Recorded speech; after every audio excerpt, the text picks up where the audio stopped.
Pour changer votre état d'esprit ou vos états mentaux, modifiez votre vibration. Le Kybalion. Au fil des siècles, le savoir ancien, notamment égyptien et grec, s'est transmis de manière orale et écrite, mais a progressivement été oublié ou déformé. L'hermétisme, une philosophie ancienne axée sur l'amélioration de soi par la compréhension de l'alchimie du corps humain, de l'univers et de ses lois, a joué un rôle important dans la préservation de ce savoir. Le Kybalion, un livre rédigé en 1908 par des auteurs anonymes se faisant appeler les Trois Initiés, est un résumé des principes hermétiques. Il présente 7 lois universelles, dont la loi de la vibration, qui explique que tout dans l'univers vibre à une fréquence unique. Grâce au Kybalion, nous pouvons aujourd'hui accéder aux connaissances hermétiques et comprendre le phénomène de manifestation mentale qui permet de créer notre réalité par la pensée. Tout d'abord, avant toute chose, les textes anciens nous expliquent que bien que leurs enseignements soient puissants, il est indispensable de les appliquer, de les utiliser et de les pratiquer, sinon ils ne seront que des mots parmi des mots. Cela est représenté par la citation suivante. Je cite, « Posséder le savoir, si on ne le manifeste pas et si on ne l'exprime pas dans ses actes, est comme la thésaurisation d'un précieux métal, une chose vaine et folle. Le savoir, comme la santé, est destiné à servir. La loi de l'utilisation est universelle. Celui qui la viole souffre parce qu'il s'oppose aux forces naturelles. » Fin de citation. Alors, comme il y est expliqué dans la citation, le savoir sans utilisation n'a aucune utilité, ne conférant aucun bien à celui qui le possède. Il est donc indispensable de mettre en action tout ce qu'on apprend, afin de le pratiquer, de l'expérimenter, de le mémoriser et de l'améliorer. Les idées, l'amélioration de soi et la maîtrise de soi s'acquièrent grâce à l'expérience et grâce à la pratique des connaissances apprises. Soit, la loi de la vibration et le phénomène de manifestation mentale ne montreront leur efficacité qu'au bout d'un certain temps de pratique des mots qui suivront. Mettre en pratique ce qu'on apprend est un élément indispensable, car seule l'action peut engendrer la manifestation. Sans action, aucune manifestation n'est possible, et l'action commence par la volonté. Pour l'exemple, la manifestation commence déjà par le fait de vouloir quelque chose. Si vous ne savez pas exactement ce que vous voulez, alors rien ne se manifestera. La volonté, le fait de vouloir, doit être aussi clair que de l'eau de roche, car plus la volonté est forte, plus la vibration est forte. De plus, cela doit être soutenu par des actions en lien avec la manifestation voulue.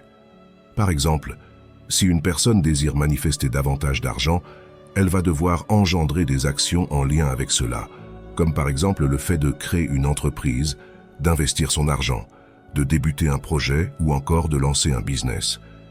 Mais il doit y avoir une action pour créer une réaction, car sans action, il n'y a pas de réaction. C'est chimique. Selon la loi de la conservation de l'énergie ne peut pas être créée ou détruite, mais seulement transformée. Cela signifie que pour qu'une réaction se produise, il faut une entrée d'énergie. Dans le contexte de la manifestation mentale, cette énergie est représentée par l'effort de volonté et d'action. Maintenant, dans l'hermétisme, le principe de vibration se définit par la citation suivante. « Rien ne repose, tout remue, tout vibre. » Celle-ci implique la vérité que tout est en mouvement, que tout vibre et que rien n'est à l'état de repos. Pour rappel, c'est seulement au début du XXe siècle que cette vérité fut confirmée par la science. Pourtant, comme le prouvent ces écrits, les anciennes civilisations, notamment égyptiennes et grecques, en avaient déjà connaissance depuis bien longtemps. La physique quantique moderne a confirmé la loi de la vibration. Elle a montré que tous les objets, y compris les atomes et les particules subatomiques, sont en constante vibration. Cette vibration est responsable des propriétés de la matière, telles que sa forme, sa taille et sa masse. L'esprit, la conscience, est également une vibration. Elle est une forme d'énergie subtile qui vibre à une fréquence beaucoup plus élevée que la matière physique. Les pensées, quant à elles, sont une forme de matière non inerte vibrante. Elles sont également composées d'énergie et de vibration. Si l'on dit que les affirmations positives aident à matérialiser et à manifester, c'est parce que les pensées positives vibrent à une fréquence plus élevée que les pensées négatives. De plus, La conscience et le subconscient sont également liés. La conscience est la partie de l'esprit qui est consciente et qui est en contact avec le monde extérieur. Le subconscient est la partie de l'esprit qui est inconsciente et qui est en contact avec le monde intérieur. La conscience est associée à la création et à l'action concrète.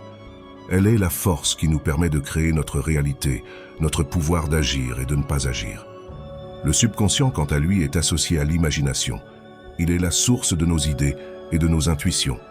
En soi, notre subconscient crée nos idées, et c'est à notre esprit conscient de les matérialiser. Alors, avoir des idées et ne pas les mettre en œuvre dans la vie quotidienne serait égal à ne faire que la moitié du processus de manifestation mentale. Dans les textes hermétiques anciens, notamment dans le Kybalion, on y retrouve une citation clé, je cite, « Pour changer votre état d'esprit ou vos états mentaux, modifiez votre vibration. » Fin de citation. Tout individu a donc la capacité de changer ses vibrations mentales par un effort de volonté, en fixant son attention sur l'état désirable. Par exemple, une erreur que font beaucoup de personnes lorsqu'elles souhaitent manifester est de penser en négatif. Par exemple, en se disant intérieurement « pourvu que ça ne se passe pas mal ». Dans cette pensée, le fait de ne pas vouloir que ça se passe mal force inconsciemment l'individu à se concentrer sur le fait que ça se passe mal. Car le subconscient ne se soucie pas de savoir si ce que vous ressentez est vrai ou faux. Il accepte toujours ce que vous ressentez comme étant vrai et fait en sorte de le matérialiser par la suite.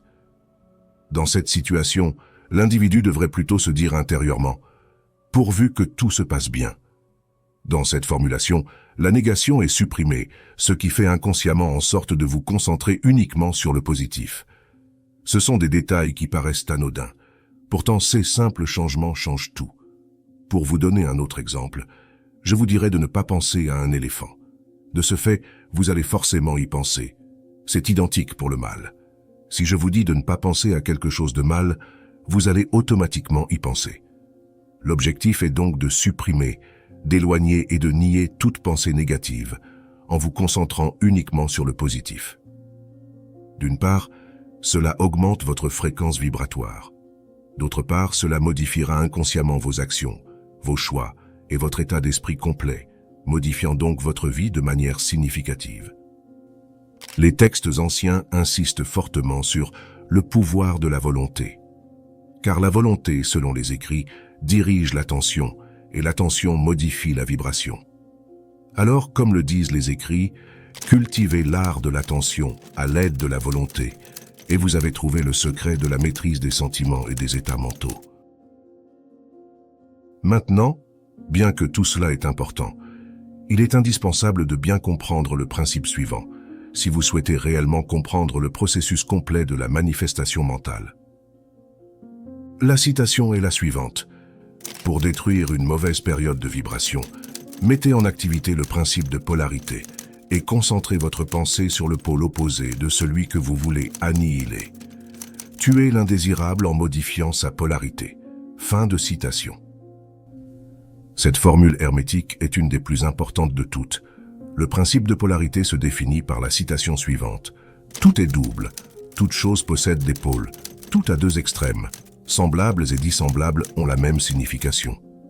Les pôles opposés ont une nature identique, mais des degrés différents. Les extrêmes se touchent. Toutes les vérités ne sont que des demi-vérités. Tous les paradoxes peuvent être conciliés. Fin de citation. Ce principe implique la vérité que tout est double, que tout a deux pôles et que tout a deux extrêmes. Par exemple, le bien et le mal, le chaud et le froid, le nord et le sud, etc. Et par cela, ce principe explique que les opposés peuvent être conciliés, car ils sont de nature identique, mais seulement de degrés différents. C'est-à-dire que comme pour le chaud et le froid, bien qu'opposés, ils sont en réalité une seule et même chose, différenciés seulement par une différence de degrés. Par exemple, regardez votre thermomètre et vous verrez qu'il n'est pas possible de découvrir où le chaud et le froid se terminent. La loi des deux pôles s'applique également aux états mentaux. Le bonheur et le malheur, la joie et la tristesse, la motivation et la procrastination sont tous des manifestations de cette loi. Ils sont simplement des différences de polarité, des degrés différents de la même chose. Maintenant, nous comprenons qu'un état mental et son contraire ne sont que les pôles d'une seule et même chose. Par conséquent, par la transmutation mentale, il est possible d'inverser la polarité, en se concentrant sur le pôle positif. Par exemple, entre le bien et le mal, le pôle positif est le bien.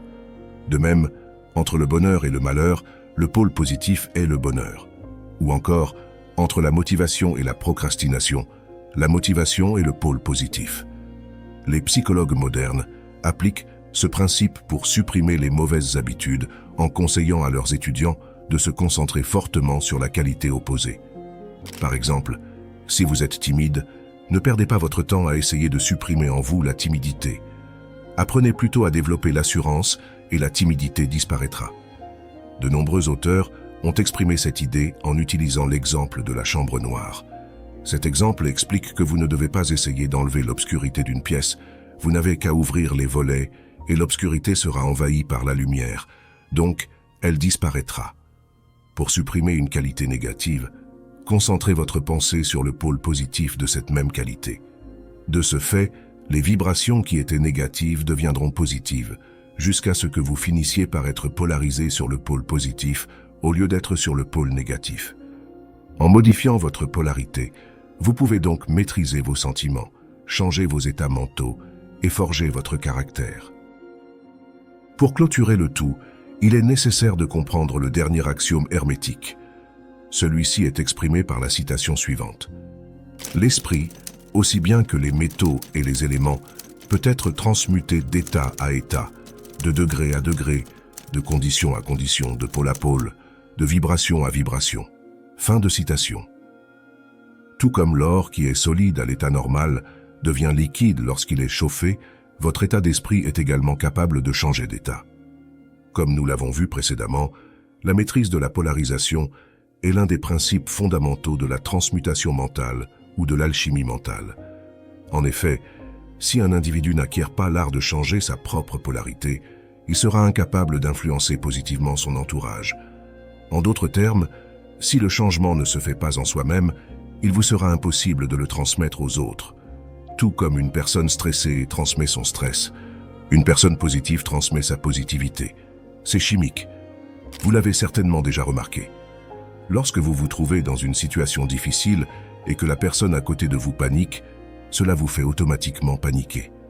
À l'inverse, une personne calme et sereine, même dans les situations difficiles, transforme et transmet son courage aux autres personnes autour d'elle, sous forme de sérénité et de sécurité. Une compréhension de ce principe permettra donc à tout individu de changer sa polarité personnelle, ainsi que celle des autres. Cependant, il est important de noter que cela ne se fera que si cette personne met en pratique tous les principes hermétiques. Comme le dit la première citation, « Le savoir est un pouvoir, mais c'est un pouvoir inerte, tant qu'il n'est pas mis en action. » Si ce n'est pas déjà fait, je vous invite à regarder mes autres vidéos sur le sujet, sur les 7 principes hermétiques, ainsi que sur le pouvoir de la volonté. Les liens sont dans la description. N'hésitez pas à me dire en commentaire si vous avez apprécié la vidéo, et si c'est le cas, à mettre un pouce bleu. Je vous remercie. N'oubliez pas de vous abonner à la chaîne pour ne manquer aucune vidéo, et je vous dis à tout de suite dans une prochaine vidéo.